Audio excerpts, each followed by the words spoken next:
রাজনৈতিক দল আওয়ামী লীগকে নিষিদ্ধের দাবিতে বিক্ষোভ মিছিল হয়েছে রাজধানীতে। শুক্রবার 18 এপ্রিল বিকেলে রাজধানীর উত্তরায় এই মিছিল অনুষ্ঠিত হয়েছে। ছাত্র জনতার ব্যানারে মিছিলে হাজারো লোক উপস্থিত হয়েছিল। বিক্ষোভ মিছিল থেকে দ্রুত সময়ের মধ্যে আওয়ামী লীগকে বাংলাদেশের রাজনীতি থেকে নিষিদ্ধ করার দাবি জানানো হয়েছে।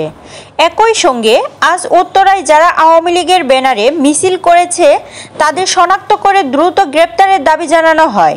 মিছিলে অংশগ্রহণকারীরা বলেছেন, 24 ঘন্টার মধ্যে উত্তরায় আওয়ামী লীগের ব্যানারে মিছিলকারীদের গ্রেপ্তার করতে হবে।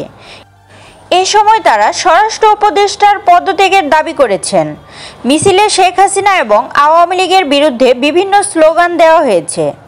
শুক্রবার ভোরে রাজধানীর উত্তরায় মিছিল করেছে আওয়ামী লীগের নেতাকর্মীরা। উক্ত মিছিলের ব্যানারে লেখা ছিল ঢাকা 18 সংসদীয় এলাকা। মিছিল থেকে অধ্যাপক ডক্টর মোহাম্মদ ইউনূসের নেতৃত্বাধীন অন্তর্বর্তী সরকারের পদত্যাগ দাবি করা হয়েছে।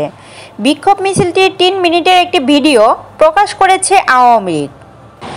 তাছাড়া জানা যায়, একই দাবিতে যাত্রাবাড়ী, ডেমরা, আংশিক কদমতলী থানা আওয়ামী লীগ এবং আওয়ামী লীগের অঙ্গ সহযোগীরা সংগঠনের বিক্ষোভ মিছিল করেছেন। প্রিয় দর্শক, এতক্ষণ সাথে থাকার জন্য ধন্যবাদ। এরকম আরও নিত্য নতুন সংবাদ পেতে আমাদের ওয়াইটিভি নিউজ চ্যানেলটি সাবস্ক্রাইব করুন এবং আপনাদের ভালো লাগলে লাইক, কমেন্ট, শেয়ার করে পাশেই থাকুন।